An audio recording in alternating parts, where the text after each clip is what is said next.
Olá, o nosso vídeo já vai começar, mas antes, se inscreva no canal e ative as notificações. Vamos abrir a palavra de Deus?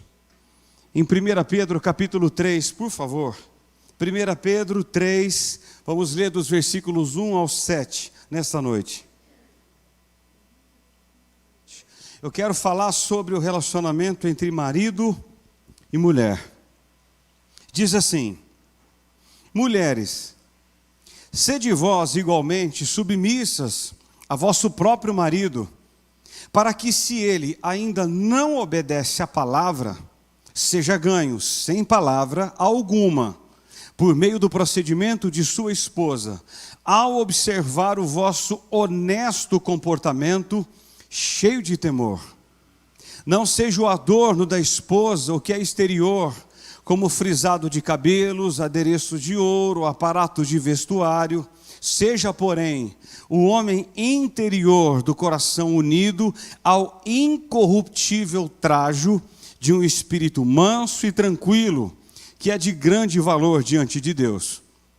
Pois foi assim também que a si mesmas se ataviaram outrora as santas mulheres que esperavam em Deus, estando submissas a seu próprio marido, como fazia Sara, que obedeceu a Abraão, chamando-lhe Senhor, da qual vós vos tornastes filhas, praticando o bem e não temendo perturbação alguma.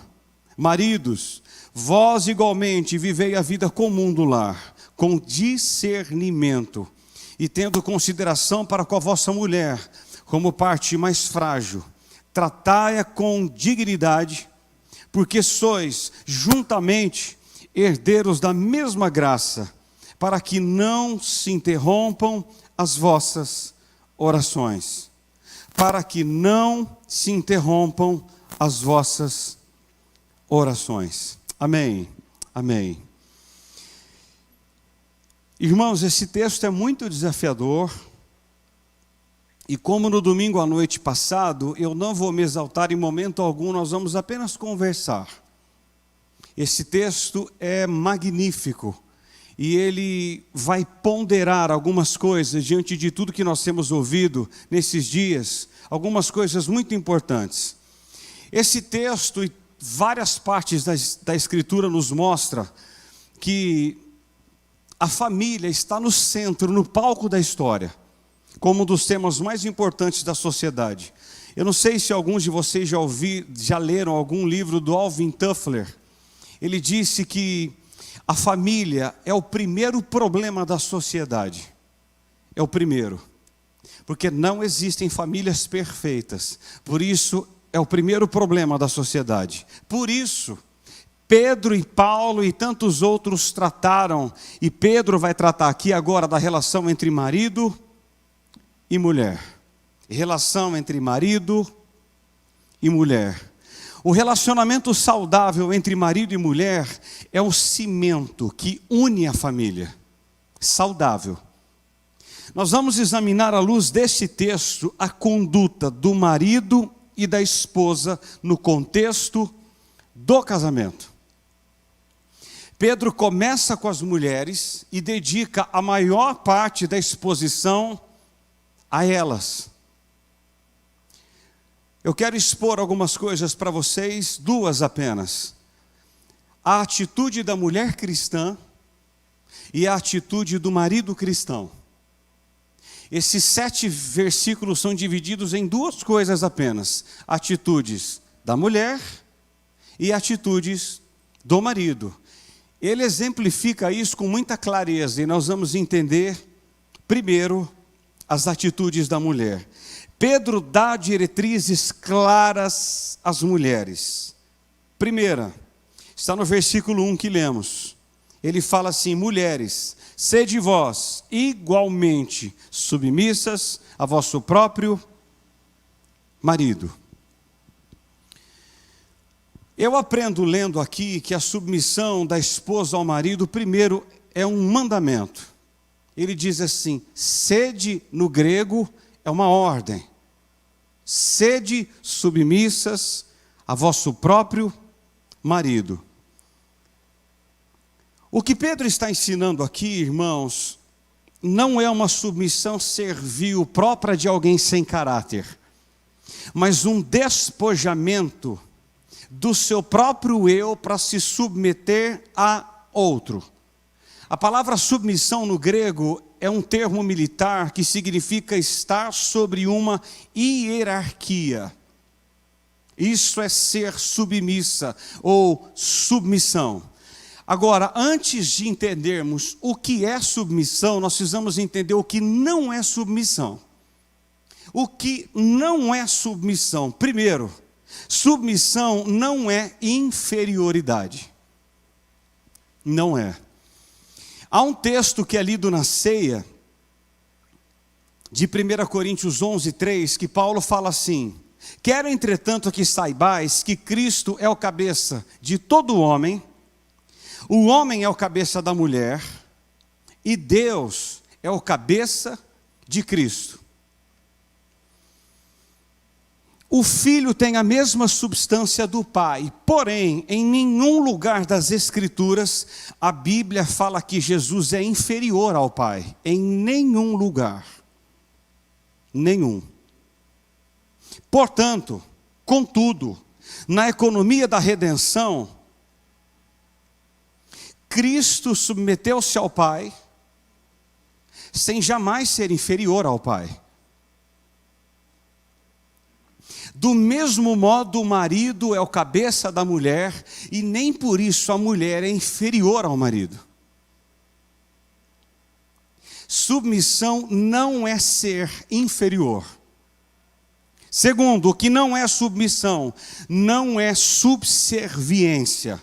O que é isso? A submissão da esposa ao marido não é cega, ou seja, há limites. Irmãos, muitos homens não entendem isso e muitas mulheres também não entendem isso. A esposa não é obrigada a obedecer ao marido enquanto este se insurge contra Deus. Eu vou explicar isso e nós estamos apenas em casais, eu posso entrar nesse assunto. Quando eu for falar sobre sexualidade, eu vou entrar nesse assunto de novo. Vamos entender essa questão de subserviência, que a mulher não é obrigada a obedecer ao marido em tudo. Vamos dar um exemplo claro para nós. O marido chega para sua esposa e lhe obriga a fazer sexo anal. Ela não pode obedecê-lo. Que isso é pecado. Pecado.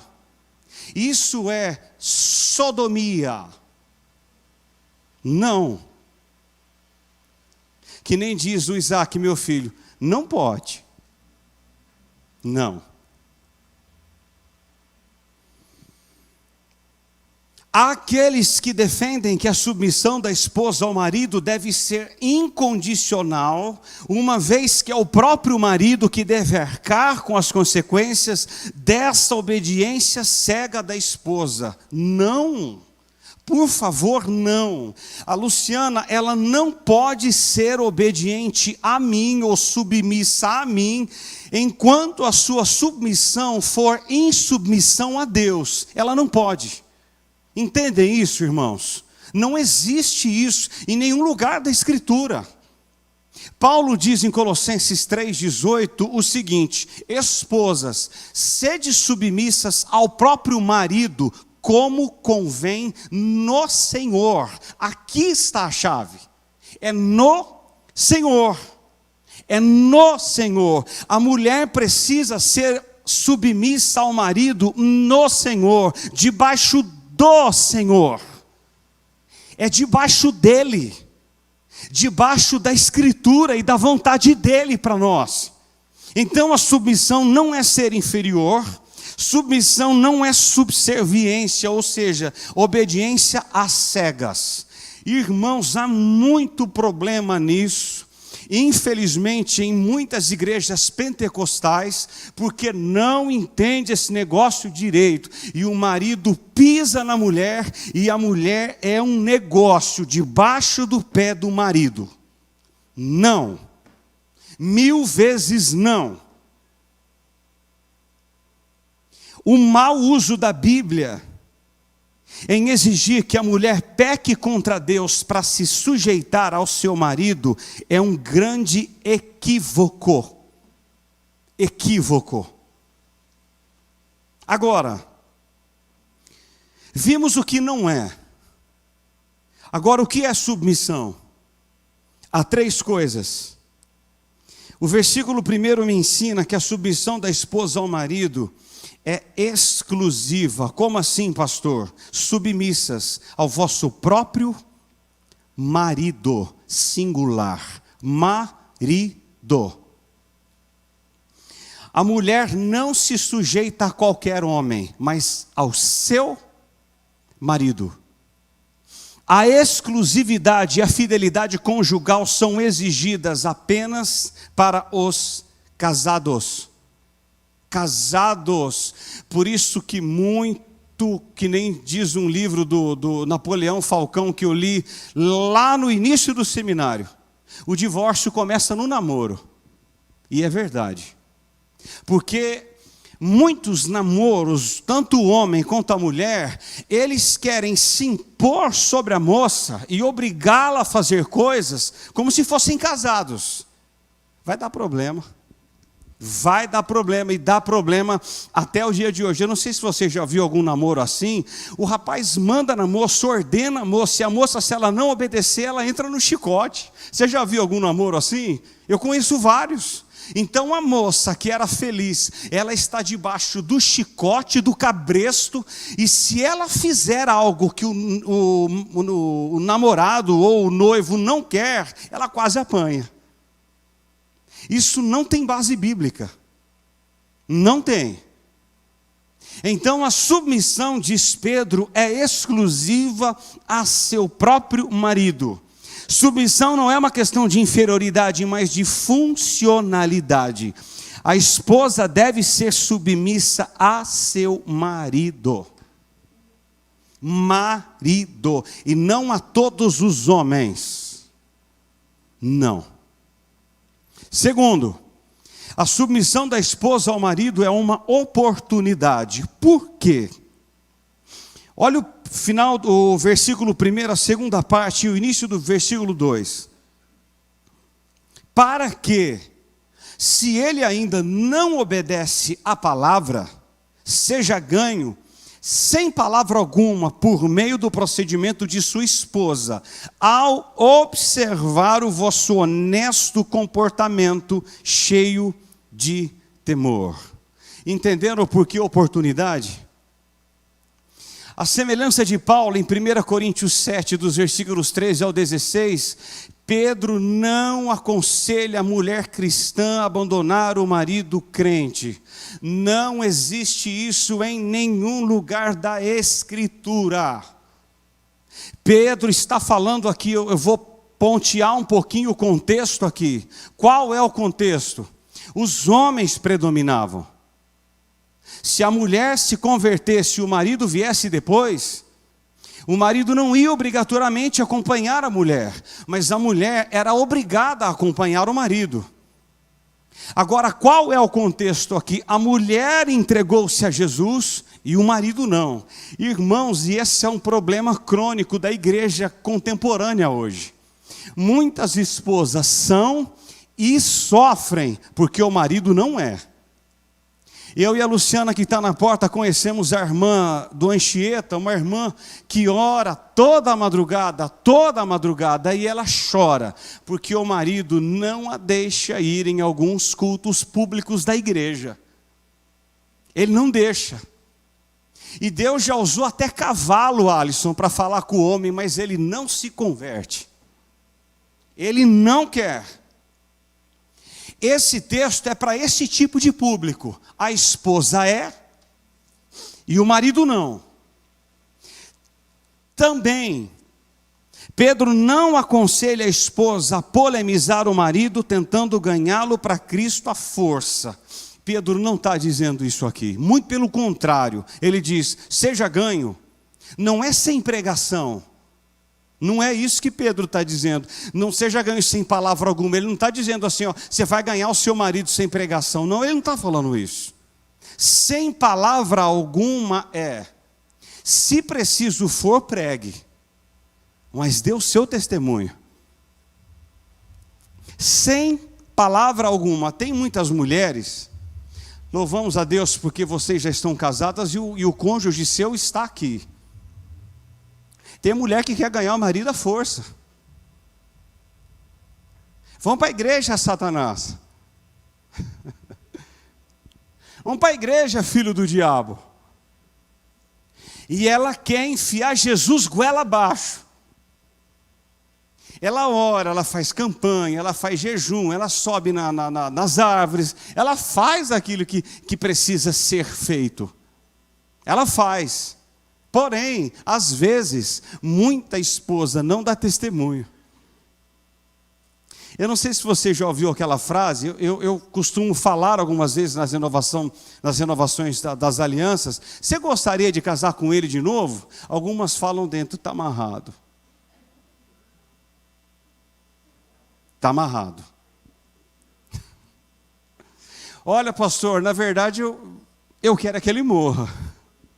Irmão, isso é sério. A gente está dando risada, mas é sério esse negócio. Você gostaria de casar com ele de novo? É lógico que não. É óbvio que não. Tem muita esposa que diz isso. Pedro recomenda às mulheres a dar um testemunho coerente. Eu li essa frase há pouco do Barclay, escute. Ele diz que a pregação silenciosa de uma vida santa derruba as barreiras preconceituosas e hostis daqueles que ainda não são convertidos. Meu Deus do céu. Vou repetir para vocês, escuta. A pregação silenciosa de uma vida santa derruba as barreiras preconceituosas e hostis daqueles que ainda não são convertidos.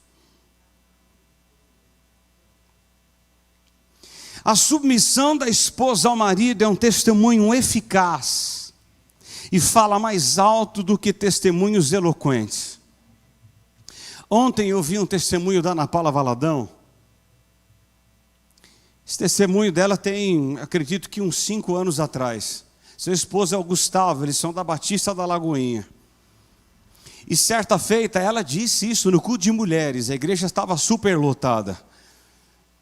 E ela dando o seu testemunho para as mulheres, ela engasgou, mas parou um pouquinho, tomou uma água e voltou. Diz que certa feita, o Gustavo, esposo dela que é pastor, eles moram fora hoje. Ele estava tão indignado com a Ana Paula Valadão que ele a chamou de Jezabel. Falou, você é uma Jezabel. A Luciana lembra desse testemunho. Ele olhou no olho dela e falou assim, eu não aguento mais você, sua Jezabel. Já pensou o marido falar um negócio desse para a esposa? Irmãos, essa mulher é um demônio. Já pensou eu olhar no olho da Luciana e a chamá-la de Jezabel?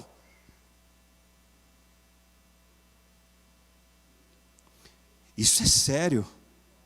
Muito sério. Muito. A vida exemplar é melhor que muitas palavras. Irmãos, eu estou dizendo isso sempre, porque eu li isso no livro do Stott, em 2005, e eu nunca mais esqueci. John Stott diz, você não é o que você fala, você é o que você faz.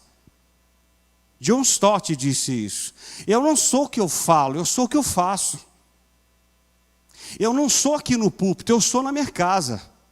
Eu sou para a Luciana, eu sou o que sou dentro de casa. E você também não é aqui no púlpito, nenhuma de vocês é o que é aqui quando toca, não, é em casa, é dentro de casa. Segundo,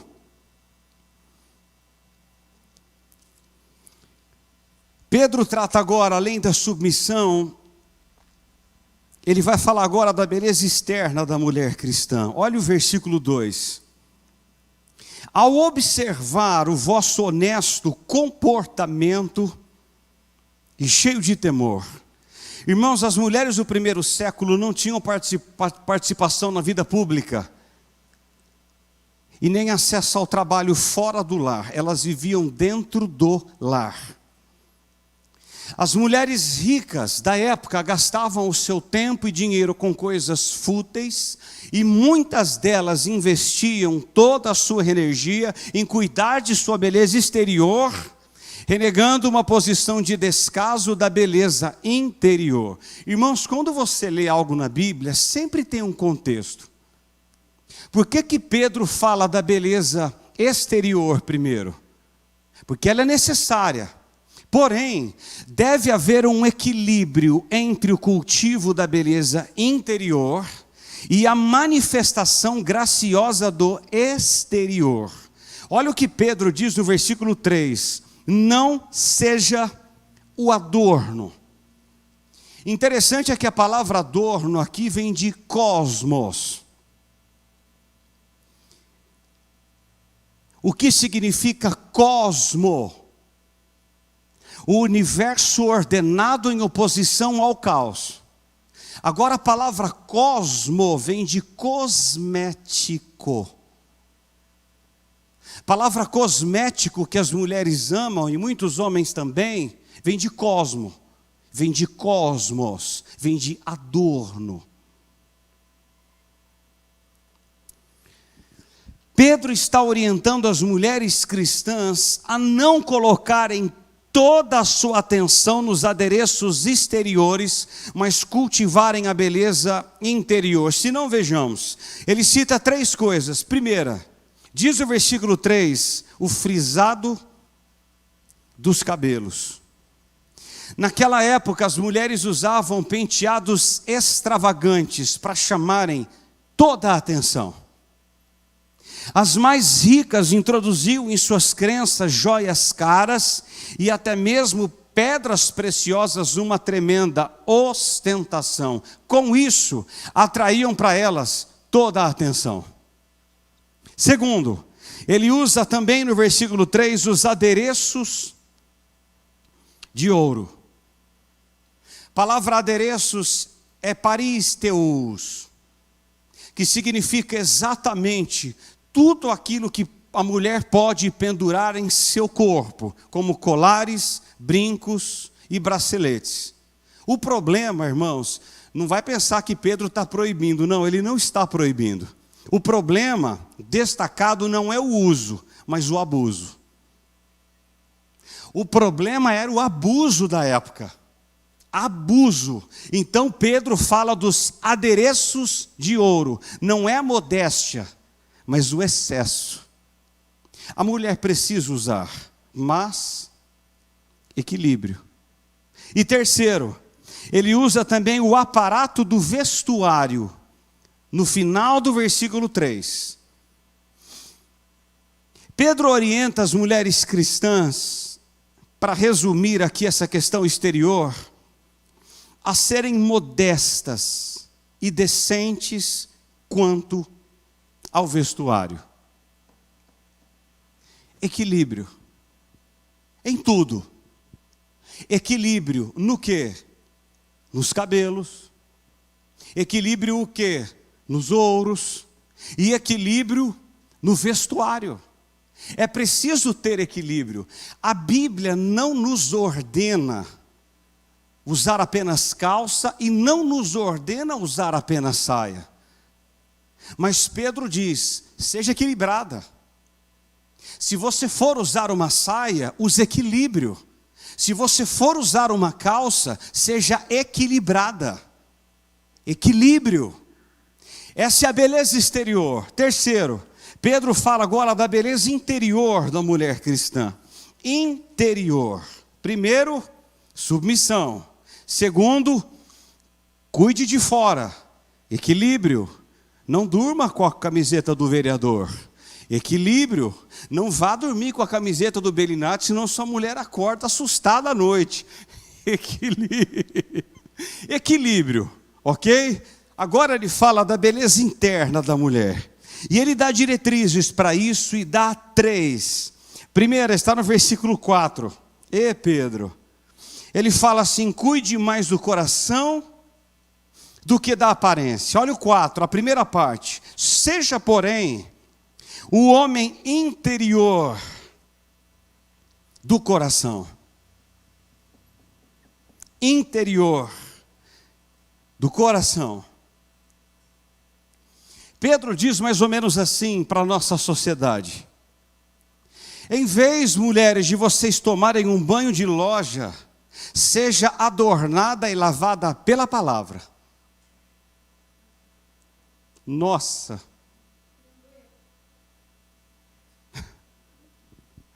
Em vez de valorizar mulheres, diz Pedro, apenas o que perece, priorize o trajo incorruptível de um espírito manso e tranquilo.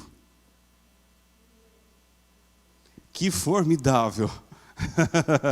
Pedro diz, em vez de gastar milhares de dólares, nós não temos nenhuma mulher aqui que gasta milhares de dólares, e precisa gastar mesmo quando pode. A mulher precisa ficar bonita, não precisa, Leonice? Não precisa, Vânia? Precisa, quando pode, é preciso ficar. Porém, Pedro diz, o interno deve superar.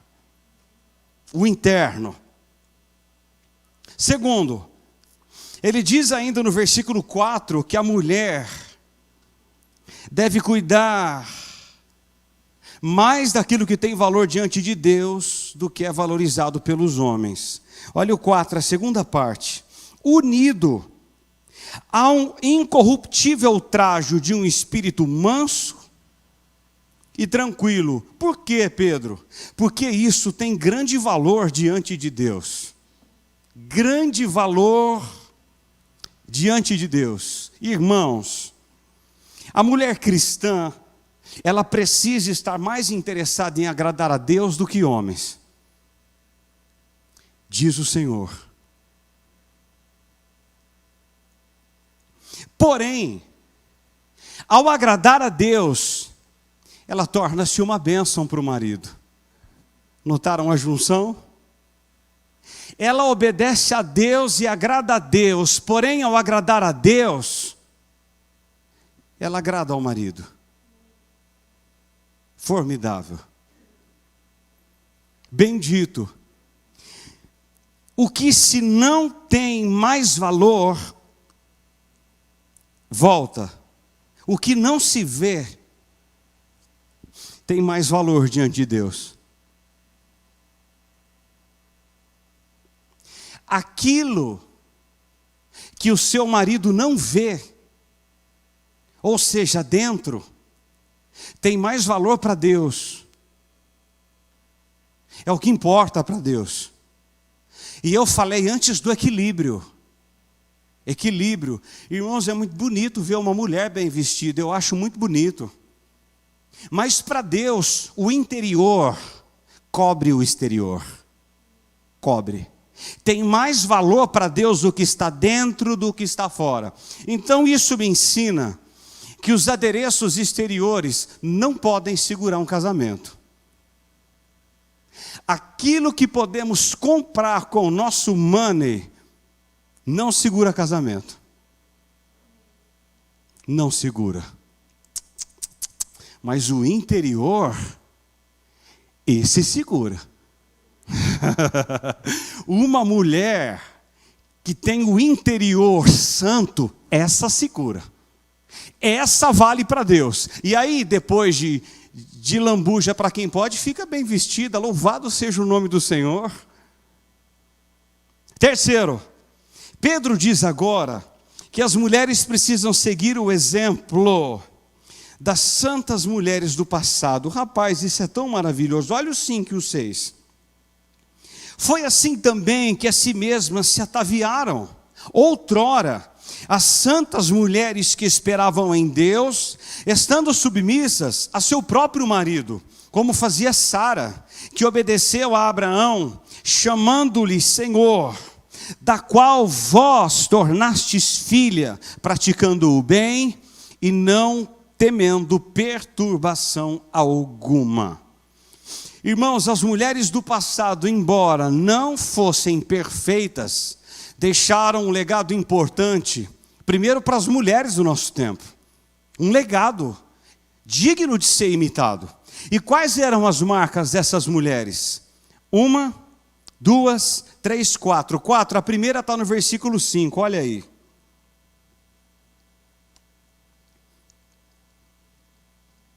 Elas esperavam em Deus. As santas mulheres que esperavam em quem? Em Deus. Ou seja, elas tinham fé em Deus e confiavam no seu caráter e em suas promessas. Irmã, eu estou gravando o culto, eu vou colocar no canal depois. Em nome de Jesus, mulheres, espere em Deus. Espere em Deus. Talvez alguém aqui, alguém que me assiste nessa noite, que o seu marido ainda não entregou a sua vida a Cristo, ele não conhece a Cristo. Siga o exemplo dessas mulheres e espere em Deus. Mulheres, esperem em Deus. Elas esperavam em Deus. Segunda característica dessas mulheres, está no versículo 6. Elas seguiam praticando o bem. Irmão, notem algo aqui. Elas esperavam em Deus e elas seguiam praticando o bem. Ainda que o seu marido não seja, pratique o bem. Pratique. Essas mulheres santas do passado esperavam em Deus e elas praticavam o bem, uma vez por mês. Constantemente. Constantemente. Isso é o que Deus espera de vocês, mulheres. Pratique o bem sempre. Sempre. Terceiro, diz o versículo 6, que elas seguiam não temendo perturbação alguma. Ou seja, elas não tinham medo. Formidável. Elas não temiam perturbação alguma. Elas não temiam o futuro. Ou seja, elas deitavam e dormiam. Deitavam e dormiam. Elas não temiam perturbação alguma. E quarto, diz o versículo 5 ainda, que elas eram submissas ao seu próprio marido. Notem, submissão, desde a antiga aliança, submissas, esperavam em Deus, elas seguiam praticando o bem, e elas não temiam perturbação alguma. Irmãs, por isso, o exemplo seu é mais importante do que aquilo que você fala. Porque você não é o que você fala, você é o que você faz. A Luciana não é o que ela fala em casa, ela é o que ela faz em casa. Por isso, mulheres, exemplo, primeiro para quem? Para a família. Para o seu cônjuge, para os seus filhos, você que os tem, exemplo, exemplo. Irmãos, o exemplo é obrigatório. Dê exemplo. E eu vou te dizer uma coisa, os nossos filhos nos observam. Tudo. Tudo. Dentro de casa, tudo. Tudo, exatamente tudo. Essas são as mulheres. Submissão. Cuide do exterior. Embeleze-se, sim. Fique bonita, sim. Fique bela para o seu cônjuge, sim. Mas equilíbrio. Não temas em comprar roupas novas, se você pode. Fique bonita, sim. Porém, cuide do interior, sim. Esse é o mais importante, sim. Diz Pedro, diz a Escritura. O interior mostra quem nós somos. Porque às vezes você está linda por fora e por dentro talvez não esteja tão lindo assim.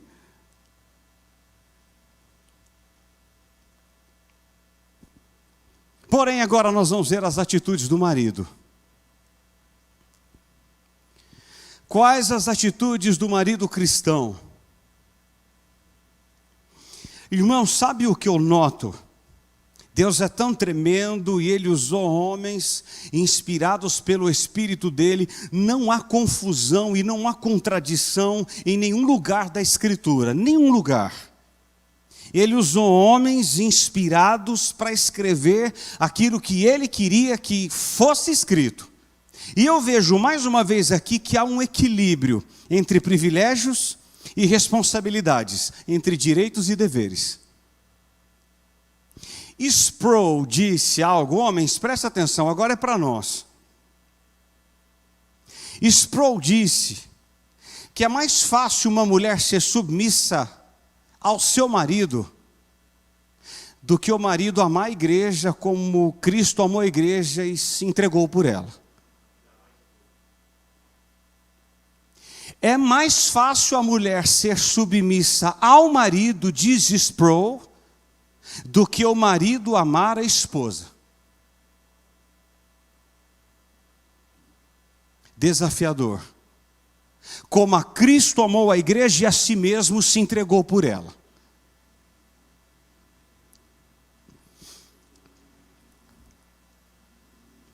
Os maridos são orientados a amarem a esposa, sendo ela submissa ou não. Vou repetir, por favor, me escutem. Isso aqui é uma outra confusão no meio. Os maridos são orientados a amarem a esposa, sendo ela submissa ou não.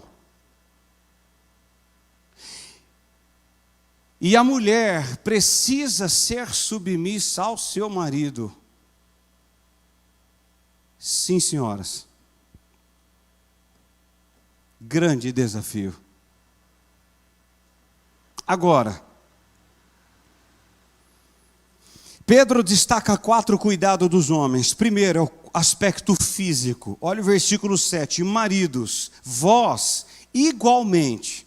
É o mesmo igualmente do versículo 1, ou seja, equilíbrio.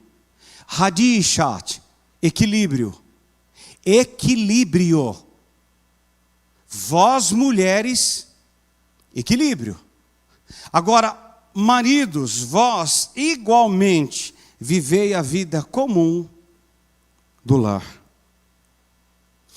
A expressão vivei a vida comum do lar é sonikuites, significa vivendo juntos na mesma casa, como marido e mulher. Talvez você diga assim, mas rapaz, como é que Pedro escreve um negócio desse orientado pelo Espírito Santo, vivei a vida comum no lar, juntos na mesma casa? Porque alguns não conseguem mais viver a vida comum dentro de casa. Não conseguem. Alguns dormem na sala e outros na casa, na cama. Sim, senhores. Alguns maridos estão sem falar com a esposa e não vivem mais a vida comum no lar. Vivei a vida comum no lar. Sinocuntes, viva a vida comum no lar, na mesma casa como marido e mulher. Tito 2, nos versículos 4 e 5, diz que a primeira responsabilidade do marido é cuidar da esposa e do lar. A primeira. E eu não estou dizendo aqui, por favor, olha aqui para mim. Eu não estou dizendo aqui de pressão da sociedade, de talvez o marido não estar trabalhando e a esposa está. Eu não estou dizendo isso. Porque às vezes, antes de virmos para cá, não é, Luciana Flor? Sabe o que Deus fez em mim para trabalhar na minha vida? Irmãos, o meu currículo é bom, cara. Meu currículo é bom particularmente. Eu não consegui trabalho e a Luciana conseguiu. Aí eu fui pregar numa Assembleia de Deus, Vânia. Vem uma senhorinha lá, bem assim, do coque. Falei, meu Deus, o que vem aí? E ela veio, demorou. Pastor querido, a paz do Senhor. Falei, amém. Eu queria dar uma palavrinha para o pastor. De quando ela falou isso, irmãos, eu tremi do pé à cabeça. Eu falei, bom, pecado eu não estou. Então vamos ver o que a irmã vai falar. Ela falou assim para mim, assim diz o Senhor. Irmãos, eu quase caí duro. Ela falou, assim diz o Senhor. Então não tem variação, é Deus falando. Eu estou trabalhando na sua vida e pondo a sua esposa para trabalhar, então aceite o meu tratar, porque sou eu que estou fazendo o que estou fazendo. Eu não permiti que o seu currículo fosse separado, porque eu estou trabalhando em você por uma obra muito maior.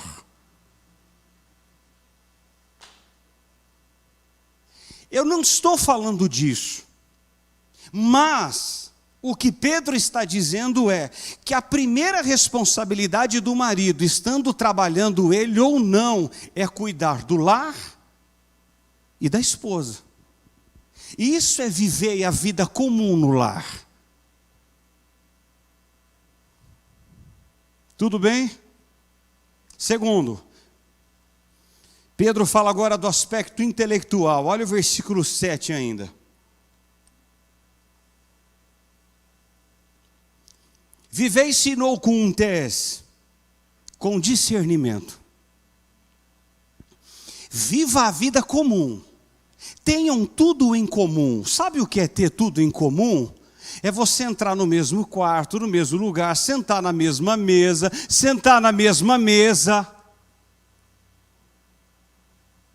comer as mesmas refeições, sem problemas, sem querer dar uma flechada um no outro, de longe. Vocês estão me entendendo, né? Sem querer fuzilá-lo com os olhos de longe. É viver a vida comum no lar. Agora ele diz, com discernimento.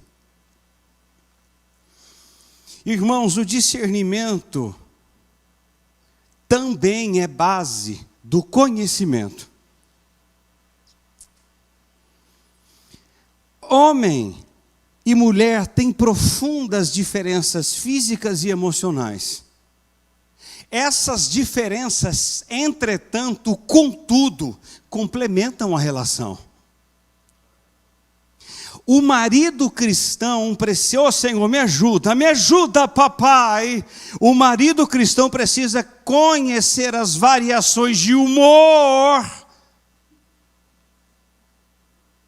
os sentimentos, os medos. Isso é um grande desafio. É um grande desafio. Muitos homens conhecem pouco as peculiaridades femininas. Tratam a mulher como se estivesse lidando com outro homem. E Pedro diz, não, é com discernimento. Eu li uma frase do C.S. Lewis, que se você não entendeu, eu repito. C.S. Lewis disse assim, marido, você vai dormir com uma desconhecida a vida toda. Isso é uma grande verdade. Ele disse, você vai morrer sem conhecer a sua esposa. Eu nunca vou conhecer a Luciana na totalidade. Só Deus a conhece. Então você pode ter surpresas, disse C.S. Lewis, e nós as temos. Mas, do pouco que sabemos, pratiquemos. Pratiquemos. Se eu sei que isso desagrada a homem, em nome de Jesus, não faça. Não faça. Eu não posso fazer. Terceiro, Pedro trata agora do aspecto emocional. Olha o 7, o B. E tendo consideração para com a vossa mulher como parte mais frágil. Isso aqui é outra coisa que muitos não entendem. É óbvio que Pedro não está falando que a mulher é a parte mais frágil em termos mentais, morais ou espirituais. Não, e sim em termos físicos. Físicos. Tem mulheres que têm mais massa cinzenta que homens? Muitas. Tem mulheres que são mais espirituais do que homens? Muitas. Aleluia mesmo, muitas. Se não fosse assim, talvez o casamento já teria acabado. Aleluia. E morais também. Como o mais forte de um dos dois parceiros do casamento, o marido deve carregar os fardos mais pesados e suprir e proteger a esposa em suas necessidades. Necessidades, sejam elas quais forem. Irmãos, essa é uma área que Deus precisa dar muita graça para nós homens, mas muita mesmo. Ele abrir a torneira com muita força e nos encher com o Espírito Santo, mas com muita força. Ter consideração aqui do versículo 7 significa que o marido respeita os sentimentos, os desejos e a maneira de pensar da esposa. Ele tem consideração. Esse é um grave problema também nas nossas casas, talvez não na sua, talvez em algumas por aí. Sabe o que nós fazemos na hora da decisão, na hora de tomar uma decisão? É mais ou menos assim. Tem muito pastor dizendo aí, eu não concordo com isso, que quem manda em casa é a mulher. Irmãos, isso não é verdade. Isso não pode ser verdade. Não pode ser. Eu ouço pastores de renome dizendo uma coisa dessa. Isso é um absurdo. Porque ele está querendo ensinar que um lar é acéfalo ou bicéfalo. E os dois têm problema. Os dois. Então, quem decide na casa? Os dois. Os dois precisam decidir num lar. Não é só a mulher e não é só o homem.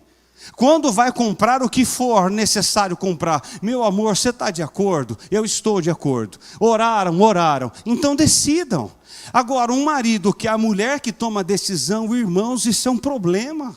O lar que o homem toma a decisão por si só é um problema também. Eu preciso ouvir a Luciana e a Luciana precisa me ouvir. E geralmente, quando eu tomo decisão fora da vontade da Luciana, o pau quebra. Dá errado. Dá errado. Você vai fazer qualquer coisa, não é assim, Jaime? Meu amor, o que você acha? Não compra. Eu vou e compro. Vai dar zebra. É óbvio que vai dar zebra. Não é assim, Edson? Meu amor, o que você acha? Olha, eu estava orando e sabe aquele arrepio? Eu não senti. Olha, vai, meu amor, compra. E ela pode dar o conselho para você do compra e vocês dois errarem. Pode acontecer isso também. Os dois erram junto. Irmãos, nós precisamos respeitar os sentimentos, desejos e maneira de pensar da esposa. Olha, eu vou dizer uma coisa para você, a nossa casa precisa muito da graça de Deus. Muito mesmo. Principalmente por causa do último aspecto. Primeiro, vamos recordar, físico, intelectual, emocional, e agora vem o aspecto para mim mais desafiador, é o espiritual. Olha como termina o versículo 7. Olha como termina. Tratai-a com dignidade, porque sois juntamente herdeiros da mesma graça. Olha como termina o texto. Para que não se interrompam as vossas orações. As mulheres não participavam dos cultos públicos, nem gregos e nem romanos. Não participavam da época. Até mesmo as sinagogas judias, as mulheres não tinham acesso. Foi para esse público que Pedro escreveu. No cristianismo, porém, homens e mulheres temos direitos iguais. Iguais. E não apenas isso. A vida espiritual do marido está diretamente relacionada à forma com que ele trata a sua mulher. Irmãos amados, isso é sério. Muito, muito sério. Por favor, eu quero gastar só um pouquinho de tempo aqui, eu já estou encerrando.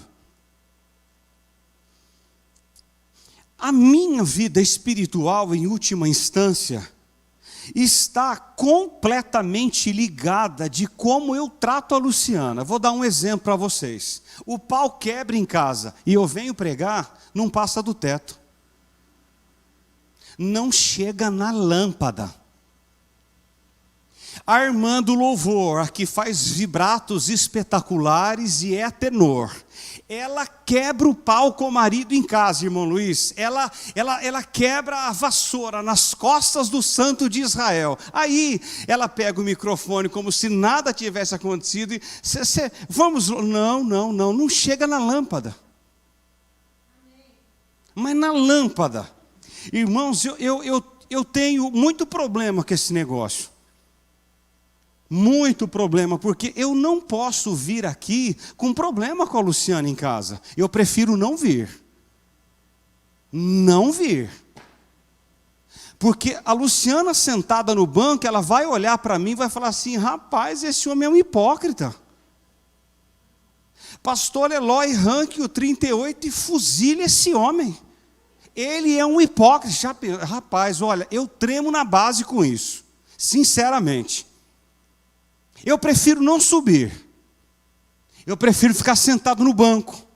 E ter a humildade em procurar a quem tiver de procurar e dizer: eu não posso cantar, eu não posso pregar, porque o pau quebrou lá em casa. Eu saí sem conversar e o pau quebrou. Fica aí embaixo, é melhor. É melhor.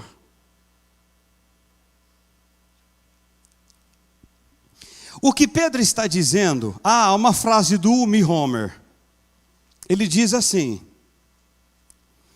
quando cessam as orações, a vida espiritual e o matrimônio correm perigo. O que Pedro está dizendo é que se o marido falhar em amar, em honrar e respeitar a sua mulher, tal comportamento interromperá as orações. Preste atenção. Os suspiros da mulher maltratada se interpõem entre as orações do esposo e os ouvidos de Deus.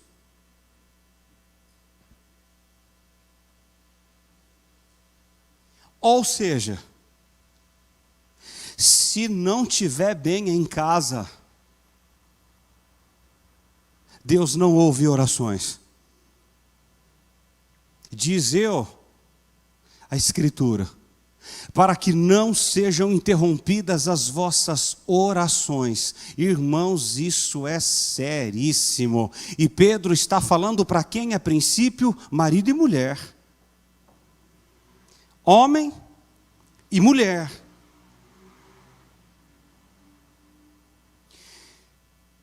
Se eu não peço perdão para a Luciana quando for necessário, eu não posso pregar. Olha, se tem uma coisa que eu temo é esse negócio. Eu nunca vou subir aqui com problema, irmãos. Eu não posso subir. Eu não posso, porque Deus não abençoa, Deus não tolera isso. as minhas orações serão interrompidas. Você já pensou alguém querer orar a Deus e há uma barreira? Há uma barreira que impede as orações de subirem, tanto parte do marido quanto da mulher. Eu concluo com uma frase de Matthew Henry. Todos os casados devem se empenhar em se comportar tão amável e pacífica um com o outro, que não atrapalhem com suas brigas as suas orações.